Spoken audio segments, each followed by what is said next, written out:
Morning, ladies and gentlemen, and welcome to the 3 months 25-26 Analyst Conference of Zeiss Meditec. My name is Sebastian Frerichs. I'm the Head of Investor Relations. Our CEO, Andreas Pecher, and our CFO, Justus Wehmer, will present the 3 months results and guide you through the financials and some prepared remarks. After the presentation, we look forward to the Q&A. I would like to hand over to Andreas. Please go ahead. Thank you. Good morning, dear analysts and investors. Welcome to the 3 months 25-26 Analyst Conference of Zeiss Meditec AG. Maybe some of you know that I've been a Zeiss Executive Board member since January 2022. Back then, in the very early part of that month, net was valued above 16 billion euros. Now it is valued at below 2.5 billion euros. This is not acceptable for all of you, and also not for Zeiss. Zeiss has taken the biggest loss of all, above 8 billion euros since then. And the new low point also is in the level of trust. When, we had to withdraw our full year guidance on January 22nd. The minimum I can do is to apologize, which I want to do personally and on behalf of the management board. I assume more important for you and also Zeiss as the main shareholder is that we reverse the trend and build up trust again by working on our business performance and meet what we said before, over and over again. For that, we need to strongly focus on execution now. We will talk about how business conditions have evolved since our last update in December 2025 and what the key building blocks are for the remainder of the fiscal year. Justus will address these topics in more detail later in the presentation. And of course, following the presentation, we'll be happy to take your questions. But before that, Justus and I will walk you through the quarterly overview and financial results. So let me start with an overview of our first quarter performance. Well, to cut it short, this was not a good quarter, and we're not happy with the results. We had a weak start to the year with both revenue and EBITDA coming in below the prior year, driven primarily by currency headwinds and an unfavorable product mix, with weaker sales of refractive treatment packs as well as intraocular lenses in China, which weighed on margins. Revenue for the quarter amounted to 467 million, representing a decline of 4.8% year-over-year. On a constant currency basis, revenue declined by 2.1% year-over-year, driven primarily by movements in the US dollar. When fully reflecting all currency headwinds, FX effects amounted to 20 million euros. FX adjusted revenues was relatively flat at minus 0.7%. And beyond the US dollar, these currency impacts were mainly related to the Chinese yuan. In this adjustment, we're also eliminating all currency effects related to the exports into the Zeiss Group global distribution network. The revenue decline was visible across both equipment and consumables.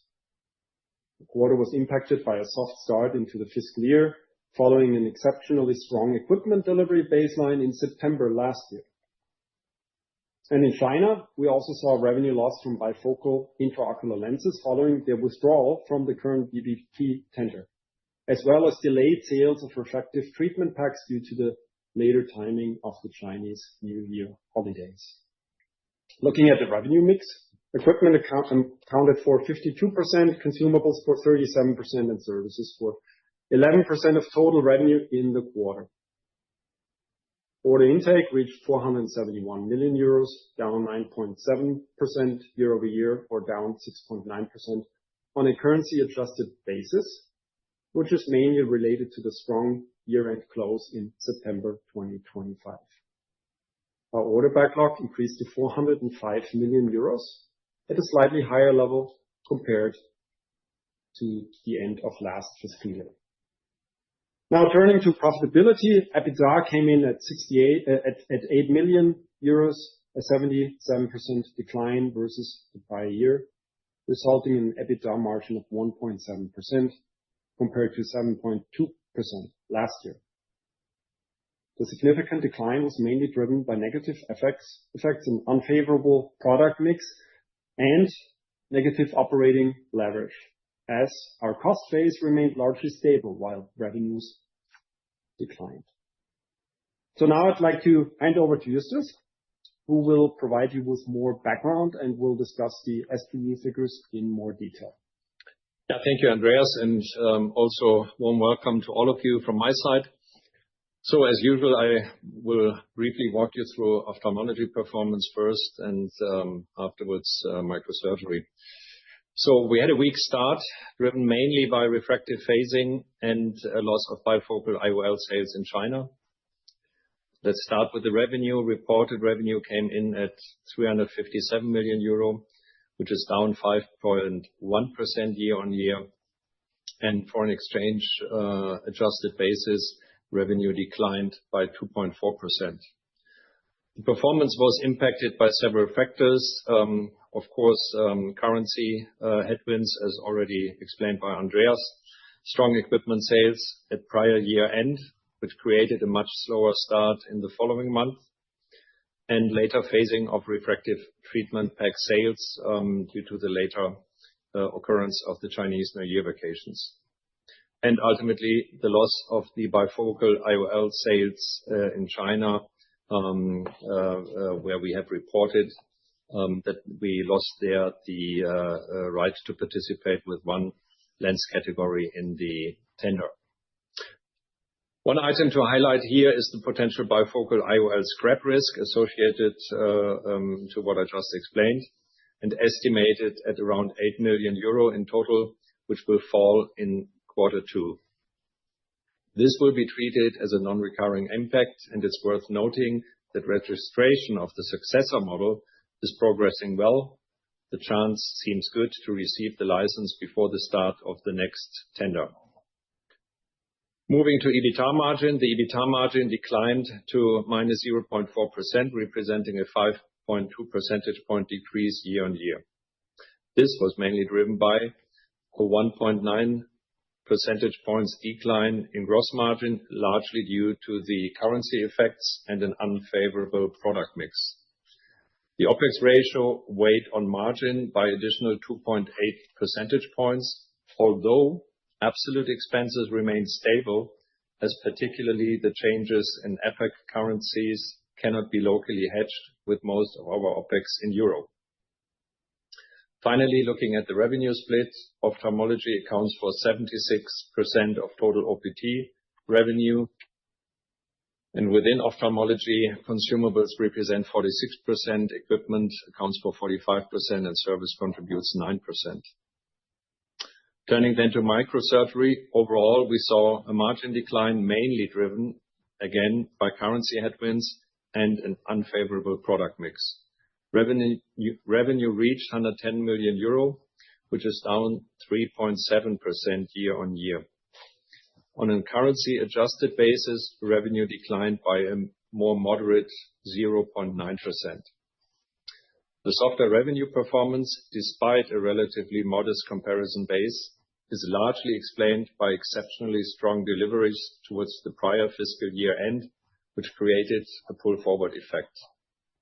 In addition, we saw an unfavorable mix with slower deliveries of neurosurgical microscopes following the strong year-end close in September 25, which not only impacted revenue phasing but also weighed on profitability. The EBITDA margin decreased to 8.7%, representing a 6.5 percentage point decline year on year.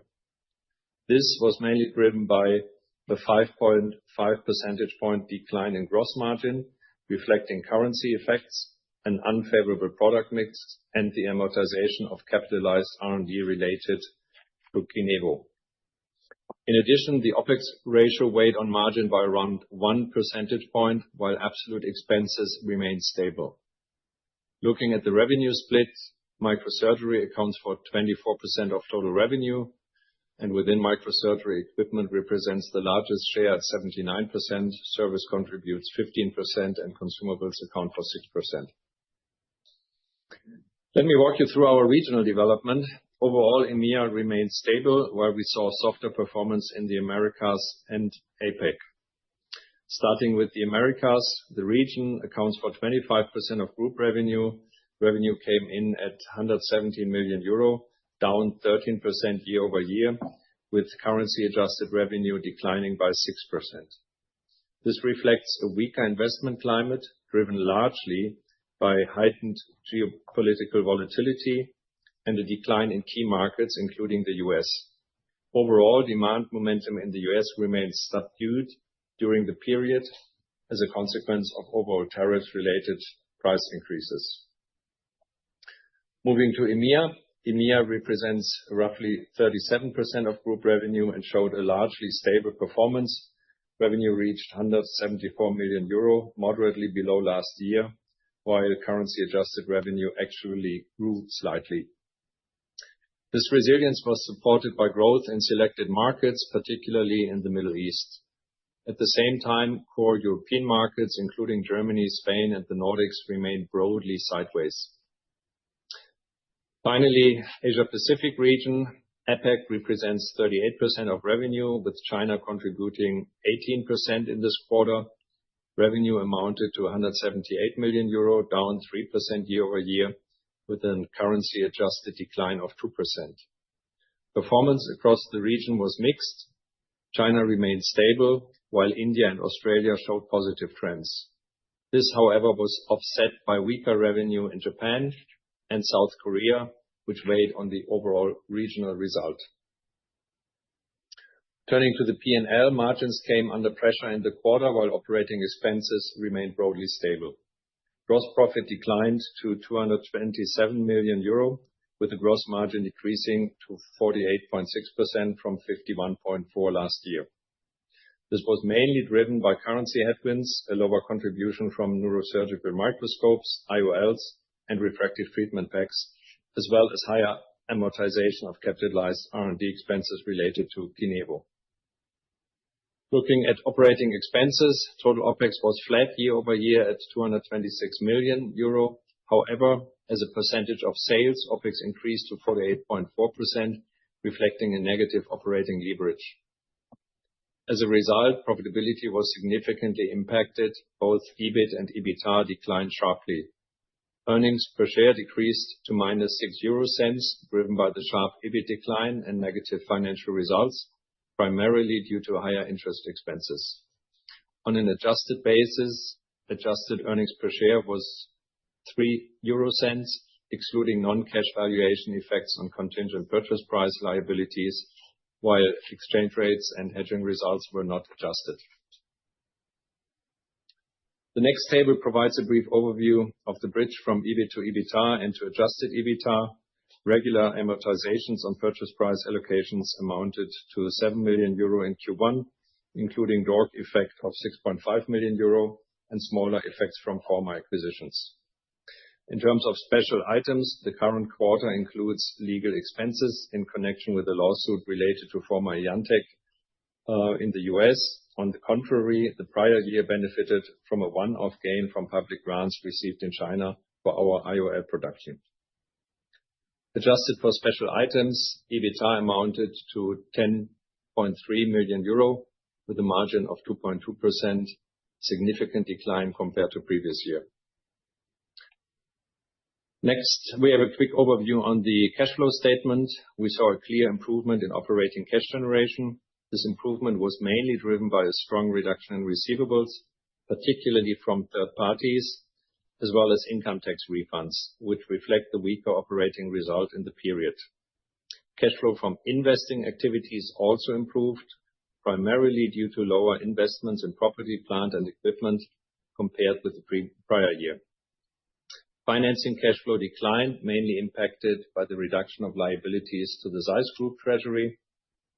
By end of Q1, net financial debt decreased to 282 million euro at a lower level compared to a year ago. And now I'd like to hand it back to you, Andreas. Thank you, Justus. So let's move to key topics and outlook. I will outline the main triggers behind the current guidance suspension and also share my recent impressions from a visit to China. That happened last week. Then Justus will illustrate the key building blocks shaping our outlook for the remainder of the fiscal year. So let me briefly explain what has changed since December 2025 and why we decided to temporarily suspend guidance in January. Well, let me start with the bifocal IOL situation in China. As we communicated at the December 24-25 analyst conference, full year, our conference, our bifocal IOL was withdrawn from the existing VBP tender. As a result, it cannot longer be sold to public hospitals under that framework. While the product license itself remained valid, there is still, of course, ambiguity around the VBP withdrawal, and we were still assessing whether limited sales to other markets for the private sector are feasible. At the same time, the treatment of existing inventories remain unclear. In a worst-case scenario, this could require partial recall and scrapping of stock. We're now seeing only limited resale opportunities for bifocal IOLs more broadly, as this product has been removed from the reimbursement scheme following the withdrawal of VBP qualification. So since January, we have negotiated a partial recall with external distributors and Carl Zeiss China, which will result in an estimated earnings risk of around 8 million euros for Carl Zeiss Meditec. Second, moving to VBP and competitive dynamics. Our assumption in December was that the second nationwide VBP tender would put some pressure on IOL pricing, but to a lesser extent than the first tender, as we learned from other peers which are subject to consumables VBP. Meanwhile, we've identified the competitive landscape has intensified more than expected. In multifocal categories, several Chinese competitors have successfully passed registration, increasing price competition. As a result, we now expect pricing pressure in premium IOLs to be tougher than previously assumed. Beyond IOLs, competition in equipment is also starting to heat up, supported by expanding local procurement policies. And finally, on equipment demand, we're currently seeing weaker demand in the US and broader Americas market. Particularly in the ophthalmology segment, this seems to extend beyond the impact of the strong September deliveries, causing a slower start into the new fiscal year. Based on this, internal sales forecasts have been adjusted to reflect a more cautious CapEx environment for the fiscal year. While putting all this together, regulatory uncertainty in China IOLs, higher competitive pressure, and softer equipment demand, we concluded that temporarily suspending guidance was the most responsible step until visibility improves. We will update the market as soon as conditions stabilize and assumptions can be reliably quantified. We're currently working very hard in defining measures and will update you as soon as possible. Latest with the half-year reporting as previously promised. But before I close and hand in back to Justus for the outlook, let me talk briefly about China with a more long-term view. I just came back from an, I would say, intensive visit in China last week, and I was meeting there, of course, government officials. For instance, the Shanghai Party Secretary Chen Qijing. He's he is the highest ranking official in Shanghai. We also had the corporate Zeiss Greater China Headquarters Campus construction launch ceremony. And of course, we did that alongside many of our customers, the local officials. And lastly, I met a number of our customers, particularly the Aya Group and its CEO, Mr. Li, and of course, our team.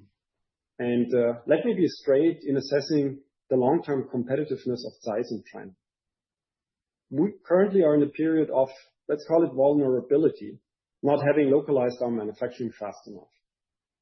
The transfer of manufacturing for key consumables and equipment is happening as we speak, and we will be largely completing this over the next 2 years. We have all the support we need from our local team and from the local and regional officials, and I will personally look over this. we expect to be strongly competitive again across our portfolio with our state-of-the-art production facilities in Guangzhou and Suzhou. Having the strongest brand in ophthalmology in China, keep in mind, Zeiss is even more recognized from a brand point of view in China as in Germany. Very close relationships with our key customers and an excellent reputation in the Chinese markets.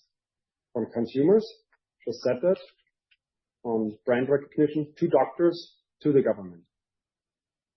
And this can also be demonstrated by the largest ever infrastructure investment corporate Zeiss has made in China today. That, of course, also benefits Carl Zeiss Meditec. Now back to you, Justus. Thank you, Andreas. So let me now outline how we are thinking about the timing of new guidance and the main factors that will shape our outlook. At a high level, we continue to see several external headwinds, including trade barriers, regulatory changes, the softer consumer environment, and currencies, which are putting pressure on this fiscal year. Right now, we don't foresee any alleviation of these headwinds in the near term. There are three groups of internal factors we are monitoring closely. First, swing factors, which could move performance either way in the near term. This includes the timing of the successor bifocal IOL registration and launch. We have already received, as we mentioned before, positive signals and currently expect to receive the license around March in time for the new volume-based purchasing tender. We are also awaiting the outcome of the VBP tender expected in April or May, which will have an important impact on our IOL business. And lastly, refractive procedure demand around the Chinese New Year period, which will provide a good indication on overall market sentiment. In the first quarter, as well as extending into January, our refractive consumption data indicates continued stability, whereas the market was quite weak overall based on our data. We are satisfied about our relative outperformance, but currently cannot count on a growth outcome to offset other pressures in the business. Second, non-recurring items. In Q2, we expect the scrapping of certain old bifocal IOL inventory. As just explained, we have agreed with Carl Zeiss China and external distributors to take back a certain quantity of intraocular lenses, which will cause a burden of around 8 million euro to gross profit in the second quarter. We are developing our strategy and reprioritizing R&D projects, which will likely have an impact on IP and cost allocation. And in addition, we anticipate one-time reorganization-related expenses that will mainly affect the second half and beyond. As we have said in our release on January 22nd, more details on measures will be presented with our half-year report. Third, key positive drivers. We expect continued momentum from the VISUMAX 800 and the associated SMILE Pro rollout in China, further global traction for the KINEVO 900S. So overall, while near-term volatility remains elevated, we see both risks and clear operational levers. Once these swing factors crystallize and the one-offs are better quantified, we will be in a much stronger position to provide reliable guidance, timing-wise, no later than our half-year results. And with this, I'd like to conclude our presentation for today, and now we look forward to your questions. Yes, thank you so much for the presentation. We will now move on to our Q&A session. For a dynamic conversation, we are happy to take your questions in person via audio line. To do so, please click on the raise your hand button. If you have dialed in by phone, please use the key combination star key 9 to raise your hand, followed by star key 6 to unmute yourself. And we have already received a question. Mr. Reinberg, you may speak now and unmute yourself.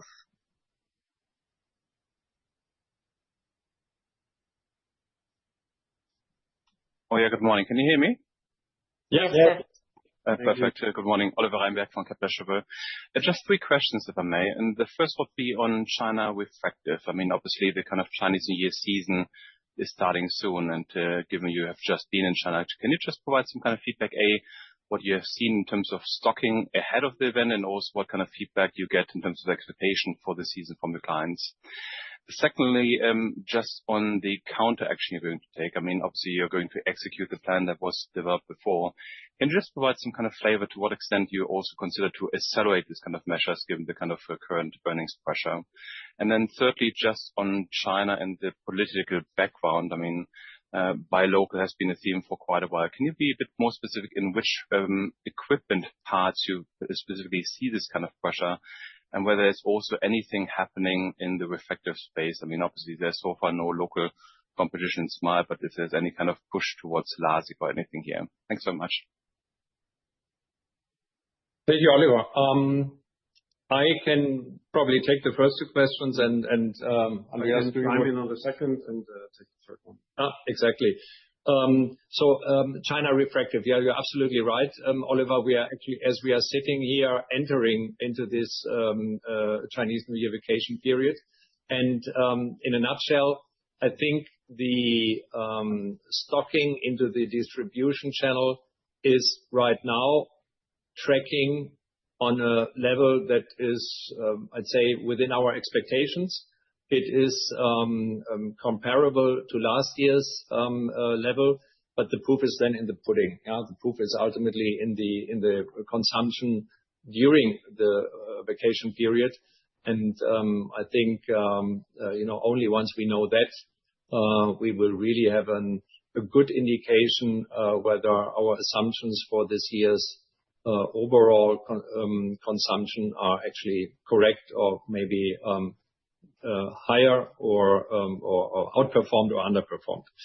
On measures, I can tell you that we are in full steam, so to speak, in the assessment and the decision-making process on what needs to be done. But I have to ask for your patience. As you know, that we have to follow a governance protocol, and we also, frankly spoken, also don't want to share anything premature here in public, and clearly also not to feed our competitors with information that might be interesting to them. And on the Chinese political pressure, I think maybe I can add to the second one, Oliver. Thanks for those questions. Well, that was the main reason why I stepped in, right? That we don't want to lose the time here. And, we talked about that in December already.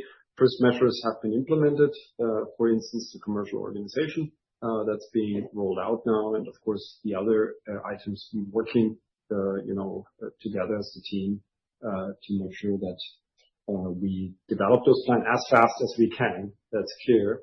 And implement what we can implement. And for other things, we of course need the governance. That's clear. Rest assured that this is one of my and the whole team's highest priorities. Now, coming to the third question. Well, let me first come in with sort of a general statement. What we observe is typically there is buy local policies for areas where you have local competition coming up. Of course, because it makes sense, right? Other things have to be imported. We observe that, specifically in the diagnostic areas, and there is some risk in ophthalmic areas. The good thing is we have all this in our hand.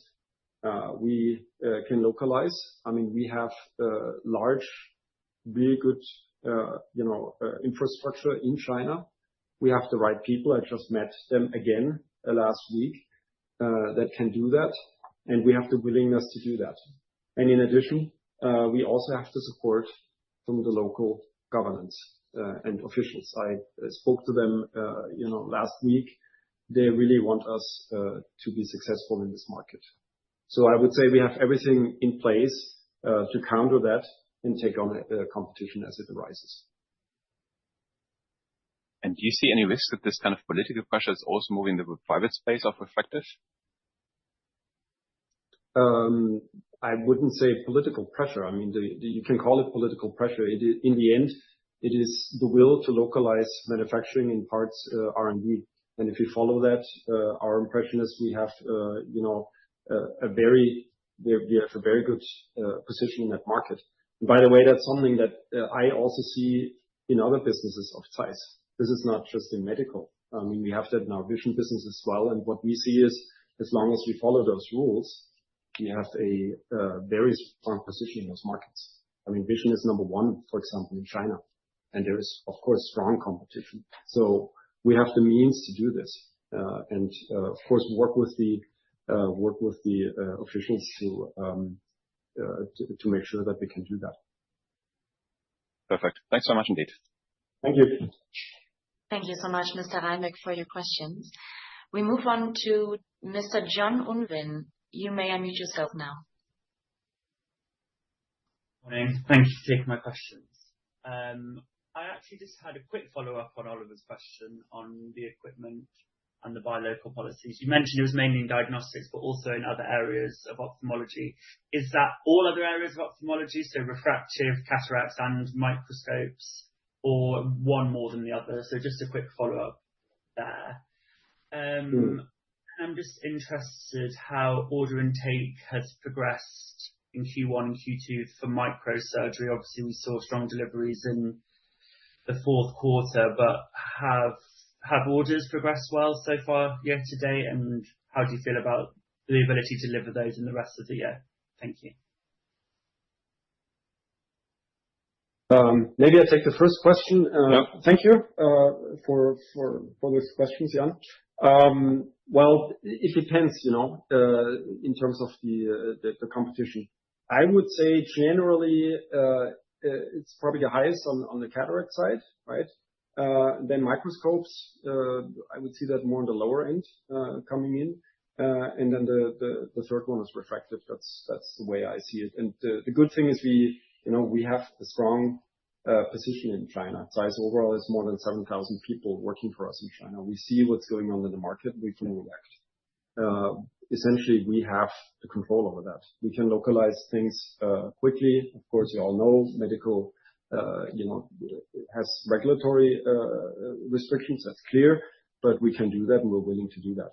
And one after the other. And this is nothing new to Zeiss in general. I mean, we've seen that in vision as well. Years ago, we reacted and we're number one there. Fine. Then your question on MCS order intake and outlook. I think, yes, the first quarter has been soft, but I just spoke yesterday with the management of that division, and they are totally confident that they will make their numbers and volumes. The funnels, the project funnels are full. The order entry comes in. I obviously can't disclose here data for the current quarter, but I think what I want to convey to you is that for MCS, as we had said in December, we for this year think that we will clearly benefit from the global roll-in of the KINEVO 900S and the PENTERO good sales volumes that we have seen last year, end of last year, also going into this year. So therefore, I think overall for MCS, we are currently pretty confidently looking into this year. Thanks. Thank you. Thank you so much, Mr. Unwin, for your question. We now move on to Mr. Metzger. You may unmute yourself now. Good morning. I hope you can hear me well now. I have three questions. Two on refractive. The first one is about the rollout of VISUMAX 800. So yeah, last year was better than you initially expected in China. Can you just make a comment how Q1 has continued and where are you right now? Second one is also you said that in China, refractive was stable. Can you comment whether this stable is related to volume or value, as SMILE Pro implies some positive ASP effect? And the last one is you also said in your comments that the planned delivery of neurosurgical instruments was slower than expected. Is it something that you see it's just temporary, or do you see that will spill over more towards the further quarters? Thank you. Maybe on the first one, just you saw the picture that we showed, the one with the right background. That's actually me and our team standing together with the management of Aya Group and unveiling one of the VisuMax Pro systems, the Smart Pro systems. Just as a highlight there, they are dearly waiting for that, and they were really happy to have us roll that out. But that was just sort of highlight, and Justus can go more into the numbers.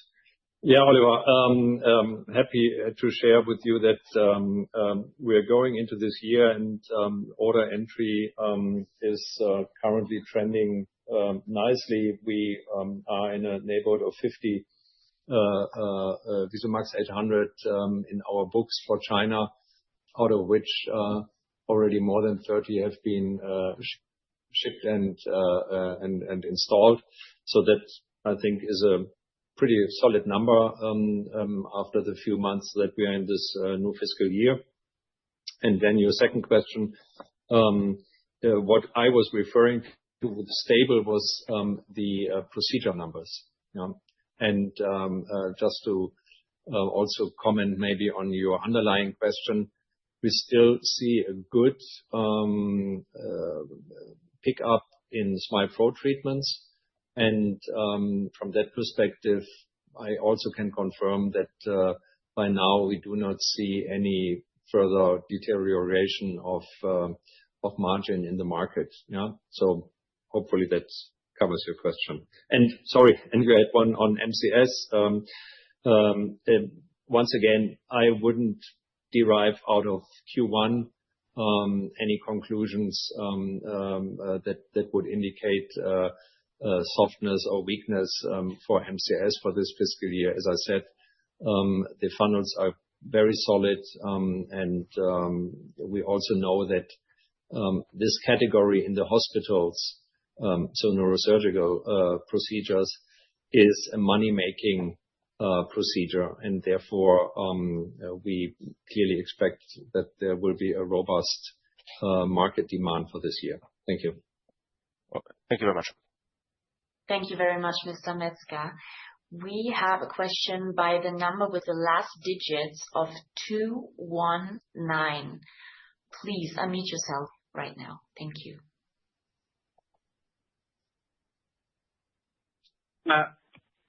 Hi there. It's Jack Reynolds-Clark from RBC. Thank you for taking the questions.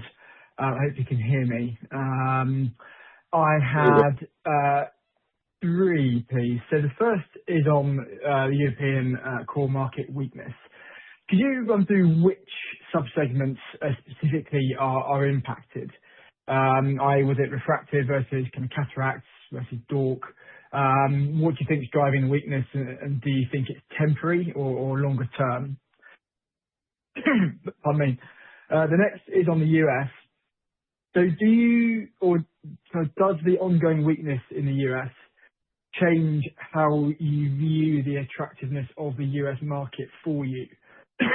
Pardon me. From a bigger picture perspective in the longer term. And then my third question was on the CEO search. Could you update us on where you are with this and share any kind of developments around your thinking about what it is that you're looking for? Thank you. I'll take the third one. Yeah. Hi, Jack. It's Justus. So on the core market segments in Europe, actually, I don't know whether that was maybe mispronounced or misunderstood in my statements, because actually we are not so how should I say unhappy with Europe. As I said, we have some regions that still grow nicely, and some regions, Germany amongst them, which have a more sideways development in the first quarter. But that I would not yet take as indication of a softness of the business. So therefore, really nothing particular to point out here. I think if I look back on the 8 years that I'm now here with Meditec, Europe is always a mixed bag. Yeah, you always have, due to local politics and so on, you always have different investment behaviors across the board between south and north and east and west.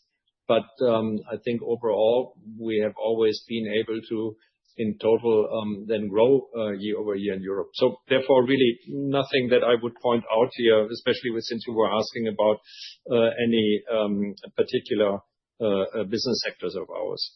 The US, the weakness that you have commented on, of course, we are not happy with it. But first of all, we have installed in the US a new head of our sales organization, a very industry-known veteran who has also worked in his history partially for some of the major US competitors of ours. So yes, it's an environment in which we have probably more hostile competitors than in other markets.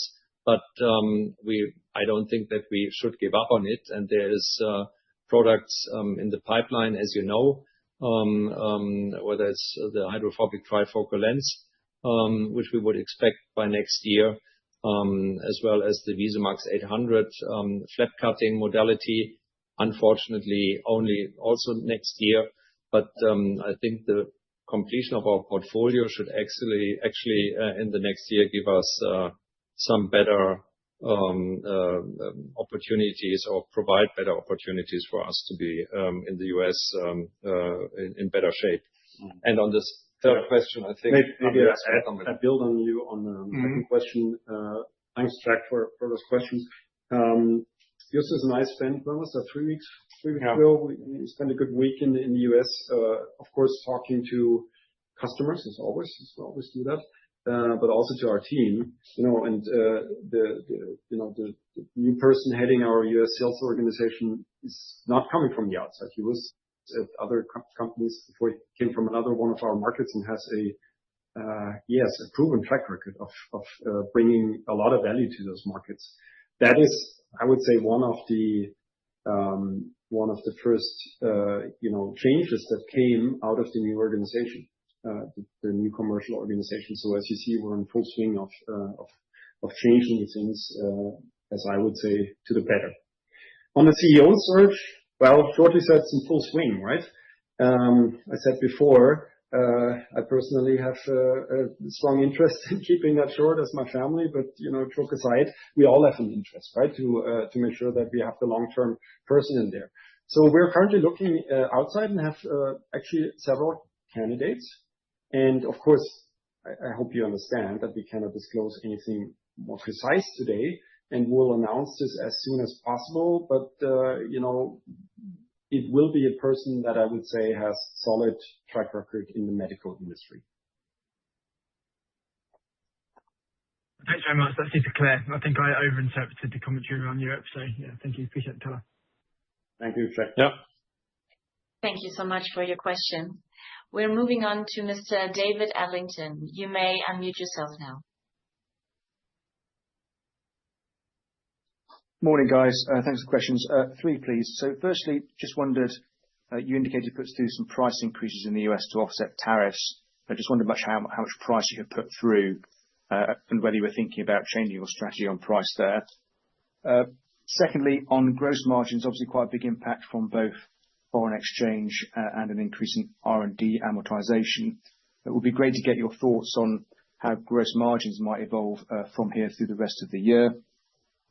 And then finally, with the VBP on multifocals coming through, I just wondered what you expected the price impact to be and any thoughts around where volumes might go. Thank you.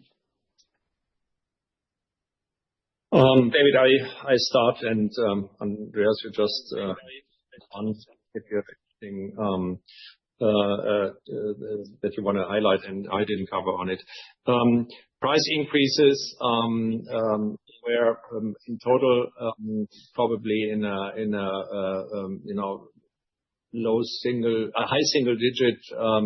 It varies a little bit from category to category, But overall, you can say that cumulatively it is a high single-digit number of price increase.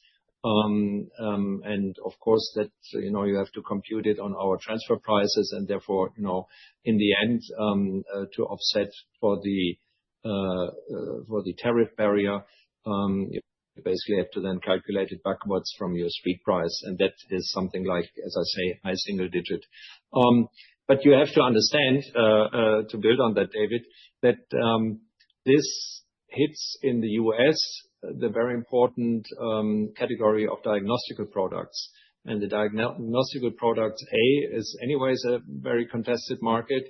And secondly, you may say so, it's a market where in an environment like this, price increases, uncertainties on tariffs, some optometrists and ophthalmologists will simply delay their decisions. If you have a field analyzer, if you have an OCT or so, typically it's something where you can also hold back for a while until you have more clarity on your investment decisions. And that, I think, is overall explaining the situation that we are in. So hopefully, with a little bit more stability in the transatlantic relations and disappearing sentiment that there might be more movements happening, then we hope that the investment appetite will return. Gross margin, you were asking on, I think, what exactly we are anticipating for the remainder of the year. We clearly would see that the gross margins will recover with higher portions of consumables kicking in over the course of the year, with the one caveat that I want to highlight, and that leads to your third question on the VBP. Obviously, that also is a function of how aggressive pricing will be reduced in this second round tender. Frankly spoken, the only thing you can refer to is analogies from other consumables in the medical sector in the past.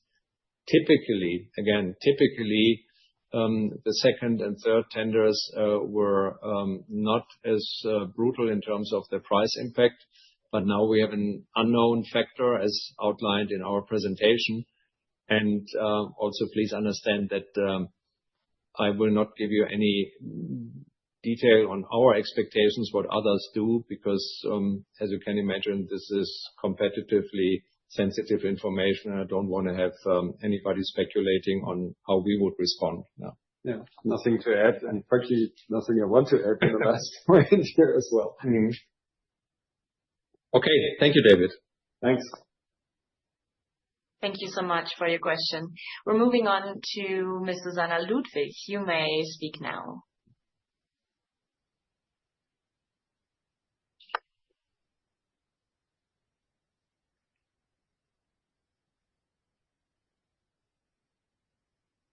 Susanna, if you speak, we cannot hear you yet.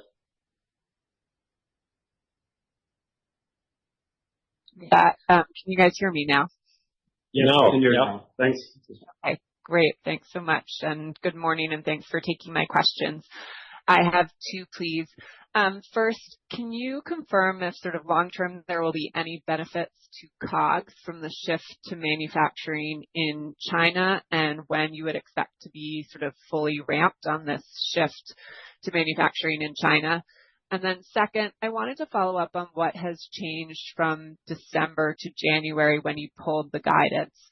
So first, on China, I guess, why had you originally believed that the price cuts would be softer in the VBP? I know you cite the Chinese companies passing sort of registration, but Eyebright had a trifocal approved since January 2025. So had you anticipated that they would be part of the tender, or were you thinking there was a chance that they would not be? And then on the US, were December sales weaker than anticipated, and was that what led to the weaker internal forecasts, or was there something else? Susanna, let me start with the last one. And in the week that we pulled the guidance, there was a pretty hefty discussion on Greenland. And within that discussion, there was at least a serious threat by the U.S. administration that there would be additional, on top of all other tariffs, additional 20% on products out of Germany going in the U.S. So that, of course, would have dramatic impact on our business. And as I said before, the U.S. is our second biggest market, and it's almost 90% device market. So therefore, that explains why this discussion at that moment in time was playing a significant role also for our ability to assess how the U.S. market may develop or not develop. On your question on our expectations for the tender, I think in a nutshell, one Chinese competitor in a tender in a category is already changing things. But we also have seen in the past that the Chinese authorities, for good reasons, always try to distribute and don't want to be in a situation in which then suddenly one company is not able to fulfill the entire volumes that have been allocated. So with one player in the game, we were still reasonably confident that our strategy could fold out in a way that it would, and therefore was part of the guidance expectations that we published in December. However, learning then that at least a second player, Chinese player, will be participating with a just recently approved lens, that can, of course, once again change the volume allotments significantly. And that is one of the key reasons. And your first question was on the long-term benefits of Andreas, you can start and chime in. Yeah. There's two aspects when it comes to localization in China. The first one, and I think it's the more important one and urgent one, is to make sure that we have access to the market. That's why, once those regulations come in, actually are anticipated, we can do that and essentially localize and make sure that we have access to that. The second one, of course, is a question about cost of goods. In general, there is a potential of doing that. And the question is always that we are taking is, are we taking step one, means localization together with step two, and that's something that we have to assess essentially, also in terms of cost and timing considerations. So typically there's a potential, to be very clear. And sometimes we do that right away with step one. Sometimes we do that in a step afterwards, by localizing also the supply chain. Great. Thanks. That was very, very helpful. Can I just follow up in terms of the U.S.? Could you confirm, I guess, just how December performance looked versus October and November? Suzanne, sorry, I missed on that one. I think there's within the quarter nothing in particular that I see. Probably October and November were weaker than December. Yeah, that's the only pattern that I could share here with you. Yeah, but yeah, I think don't know whether this answers precisely your question, yes, but that is what I observed. Okay. Yeah. Great. Thanks so much. Thank you, Susanna. Thank you, Ms. Ludwig, for your question. We're moving on to Mr. Graham Doyle. You may unmute yourself now. Can you hear me? Yeah. Yes. So this is a very complex system versus what we're used to. So and the UBS tech doesn't always allow me. So it's good you can hear me. Right. I've got 3 questions, please. So firstly, I think when I was speaking to Sebastian earlier, he was talking about the UV biomaterial being a part of the issue in terms of the registration for the bifocal. And I estimate of your sort of 70-ish million revenue of IOLs in China, how much is not based on the UV biomaterial, just to get that?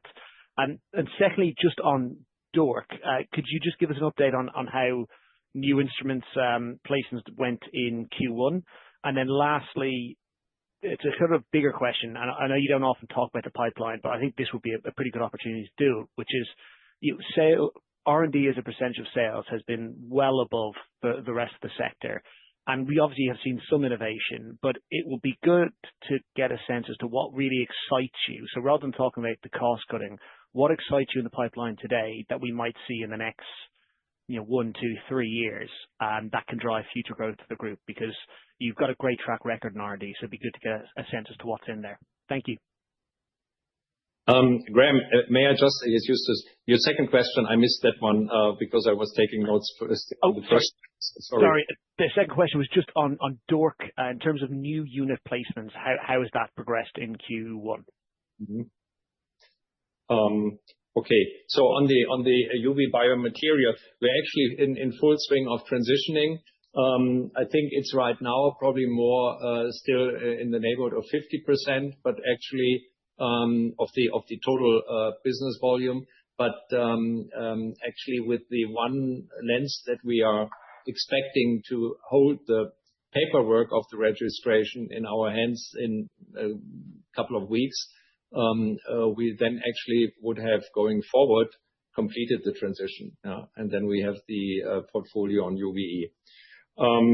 The DORC placements, I think overall, just yesterday I had a discussion on it.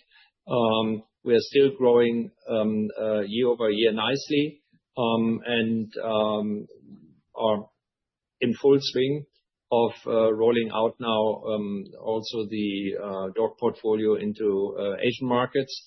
Last year, as you may remember, we were focusing first on US and Europe, some European countries.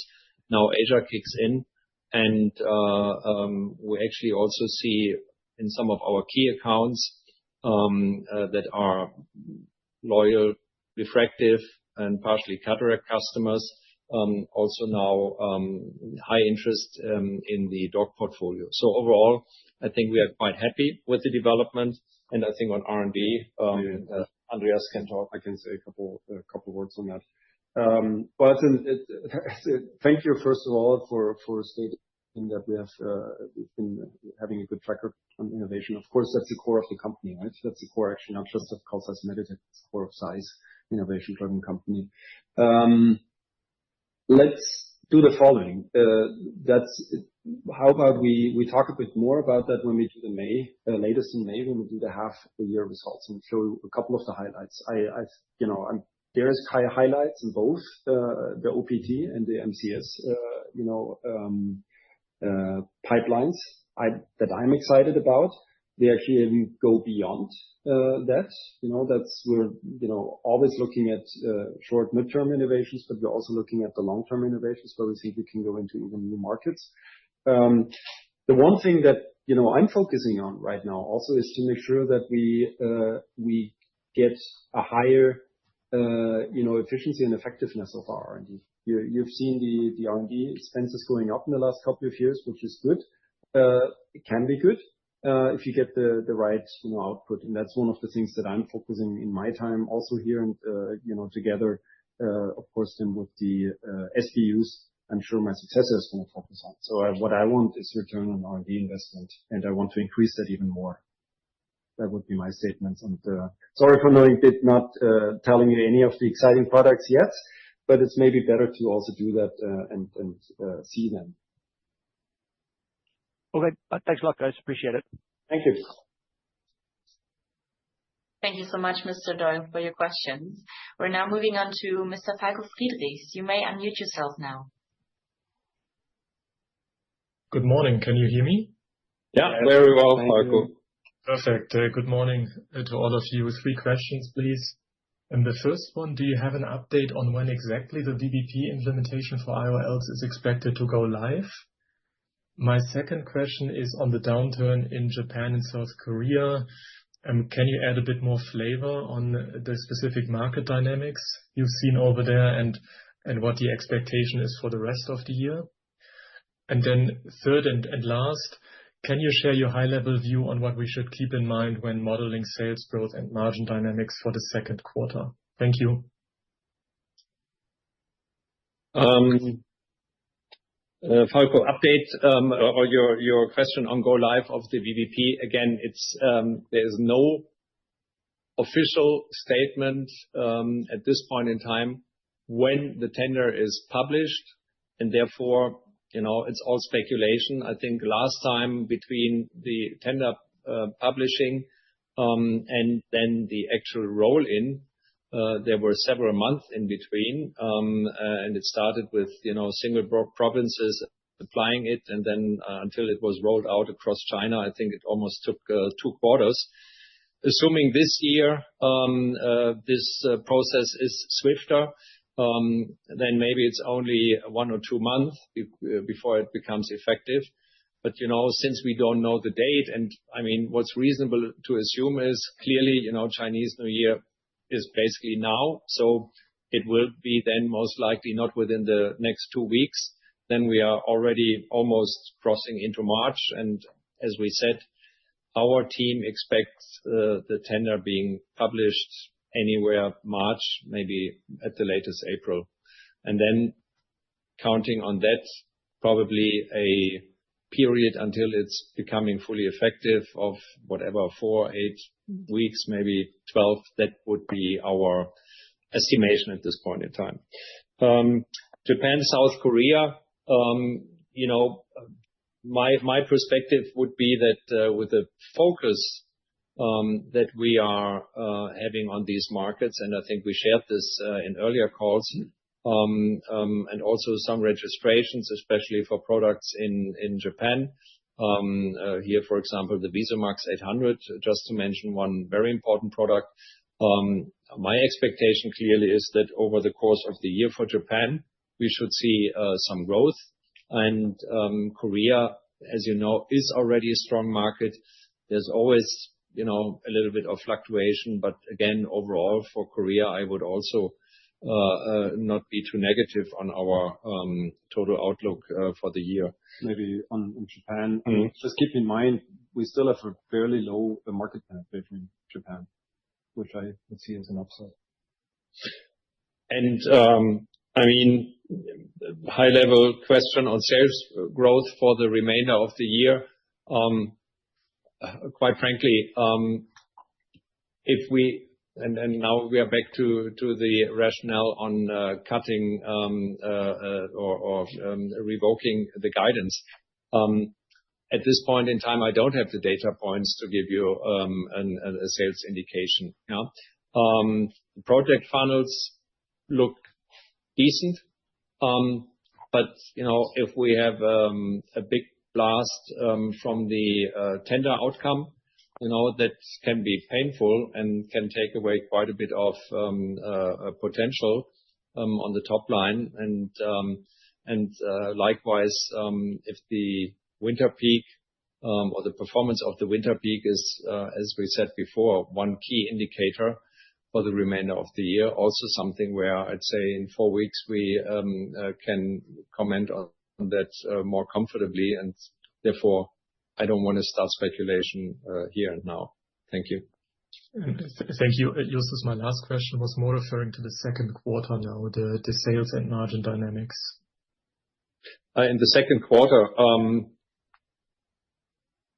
I would pretty much probably refer you to our typical seasonal patterns, and with the caveat that we, as we said, have potentially the scrapping issue, but that we would consider as a one-off. But typically, the second quarter is compared to the first quarter a better one. And at the moment, I would also assume this will be the case in this fiscal year. Okay, thank you. Thank you. Thank you very much, Mr. Friedrichs, for your question. We're having another question by David Marquezine. Please unmute yourself now.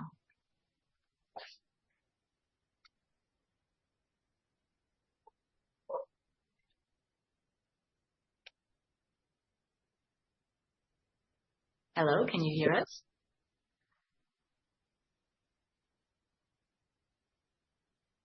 We unfortunately cannot hear you.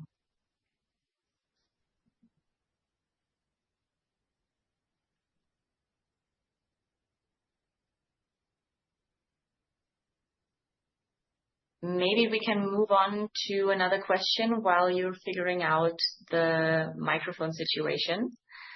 We have another question by John Unwin again. You may unmute yourself now. Hello. Thank you for letting me ask more questions. I just had two follow-ups. They're both actually on equipment. The first one is on cataract equipment, so like phaco machines and biometers. Can you maybe just talk a little bit about the sort of regional trends that you're seeing across the US, Europe, and China? Because I think there was a comment that the cataract equipment was a bit weak in Q1. And also, are you seeing any increased pressure from new competitor launches, specifically in phaco machines that we've seen recently? So that's my first question. And then my second question is on diagnostics. On my numbers in diagnostics for FY25, it seemed like this business declined quite significantly, maybe even like low double digits. So is that correct? And do you see this sort of similar level of decline in FY26? And maybe you can help us understand how much of the pressure there is, general market weakness, a result of your own price increases, and just general delays of the market. And have you got any intention to simplify the portfolio in diagnostics just to focus on, say, Claris and Cirrus? Thank you. John, on cataract first, I think US, as we are or have fairly frequently commented, we are certainly not where we are since we do not have this bundle capability. I think outside of US, Europe, and China, I would see us trending pretty decently. So nothing that we observe in particular changing as impact by new machines being offered by competition. On diagnostics, yes, it's the most contested market. That's correct. And obviously, the price increase in the important US market is not helpful. But it's still early in the year. And there we also have a bit of a seasonal pattern in this business. So therefore, I would still expect recoveries in the course of the year. And we also have, with the commercial organization, clearly more focus on this portfolio and the associated efforts in selling this portfolio. On the simplification on the portfolio, you probably understand that this is nothing that we're going to share, certainly not on speculation here or indicating on any specific products. Yeah, that certainly nothing that we want to read about then in the public. Yeah. So I leave it there. Andreas, anything? It's an obvious question, but that's something that obviously we always do. It's part of normal business to always look at your portfolio. Where do you add and where you take out? That's, no specific comment on that one as well. Thanks, John.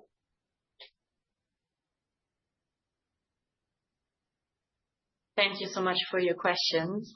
Mr. David Marquezine, do you have any possibility to unmute yourself? Because I sent you the invitation. And I can see that you are unmuted, but we cannot hear you properly. Or if not, we can give you feedback to the IR team as well, of course. Okay. Yeah, exactly. Maybe it's better to place your questions to the AR after this meeting. Or you can put it into the chat box and I can read it out loud for you, if it's too much trouble.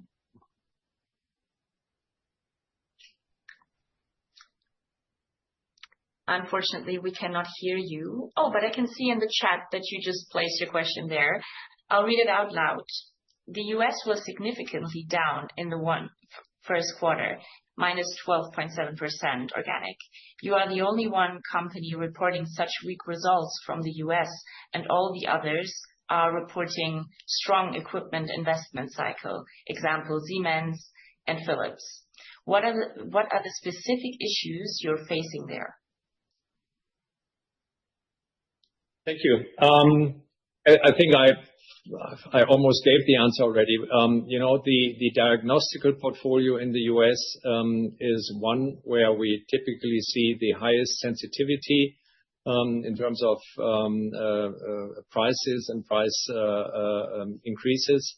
And whereas if you're referring to companies like Siemens Healthineers and their portfolio, they are typically in categories similar to our Kinevos, for example, where reimbursement policies are more favorable and therefore investment decisions are then made less dependent on price swings. So therefore, I think that to me is basically the key difference here that I would highlight. And maybe again, if you look carefully on the last quarter of the previous fiscal year, there was a very, very strong August and September in the US for devices, and that goes always somewhat at the expense of Q1. Thank you. There are 3 more questions by Mr. Marquezine. The second one is, the IOL business is just 80 million annual revenue, or just slightly above 3% of the group revenues, and should be a significant component of your weak performance. I think there is a misunderstanding. The 80 million refers to the IOL volume in China. So that for clarification. So therefore, I'm not sure whether knowing this now, whether the question remains the same. But otherwise, frankly spoken, then maybe it's good to follow up with the IR team because it's a little bit difficult to communicate right now. All right. Thank you so much. I'm going to read out the last question. Is there the possibility of a buyout of your company by Carl Zeiss AG? Just to know if there's a technical possibility. Thank you. Maybe I comment on that one. Actually, that's something I wouldn't want to comment on, to not feed any speculations or get into sort of insider information. Okay, thank you so much. By now, we have not received any further questions. So, ladies and gentlemen, if there are some, please raise your hand and I will happily unmute you.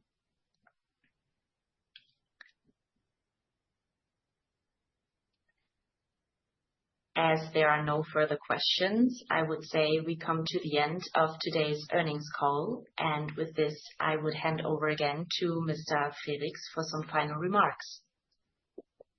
Thanks everybody for joining, for asking questions in this call and the discussion. And please reach out to the IR team for anything that may have not gotten answered completely or maybe coming up in the next few days. We'll be around talking to sell side and buy side over the next few weeks quite a bit. So look forward to that and to hear you again in our next call at the very latest on May 12th. Bye-bye. Thank you. Bye-bye.